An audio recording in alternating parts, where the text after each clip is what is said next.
ఉంది ప్రతి ఒక్కరికి తిరుగుతున్నప్పుడు, లేకపోతే ఒక బూతు సినిమాలు తీసేవాడు బయట తిరుగుతున్నప్పుడు, అంత చెత్త చెత్త మాటలు మాట్లాడేవాడు బయట తిరుగుతున్నప్పుడు, క్రిస్టియన్స్ ఎందుకు సైలెంట్ ఉండాలి? క్రిస్టియన్స్ మాడితే మీరు ఎందుకు తిడుతున్నారు? ఏ ఒక సొసైటీని పాడు చేసే రీల్ వచ్చిన మీరు దాన్ని తిరగేసి అడుగుతున్నారా? క్వశ్చన్ చేయగలుగుతున్నారా? దాన్ని మీరు క్వశ్చన్ చేయలేనప్పుడు మీరు ఎందుకు క్రిస్టియన్స్ని క్వశ్చన్ చేస్తున్నారు? వీళ్ళు ఏం తప్పు చేశారని మీరు క్వశ్చన్ చేస్తున్నారు?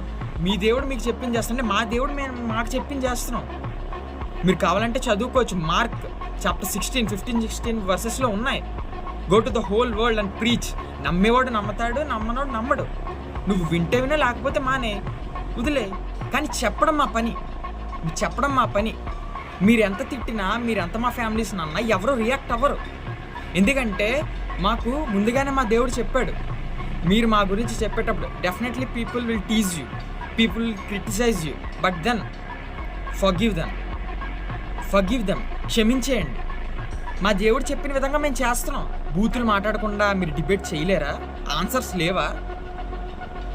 ఎందుకు తిడుతున్నారు? ఎందుకు కామెంట్స్ పెడుతున్నారు? చనిపోయాడు అంతే తెలుసు మీకు. చనిపోయాడు, 2 చెక్కల మీద చనిపోయాడు అంతే తెలుసు మీకు. ఆ తర్వాత ఏం జరిగిందో తెలుసా? ఆయన మరణాన్ని గెలిచి తిరిగి లేచాడు 3వ రోజు. ఆయన చనిపోయిన 3 రోజులకి మళ్ళీ ఆయన తిరిగి లేచాడు. ఇది మీకు తెలుసా? తెలీదు. తెలుసుకోము. ఎప్పుడు జీసస్ క్రైస్ట్ని మాక్ చేయడమే మన పని. సో అర్థమైంది కదా, మనం ఒక ఫ్రీ విల్ సొసైటీలో బ్రతుకుతున్నాం. మీకు క్రిస్టియానిటీ గురించి ఏమైనా నచ్చకపోతే వినడం మానేయండి.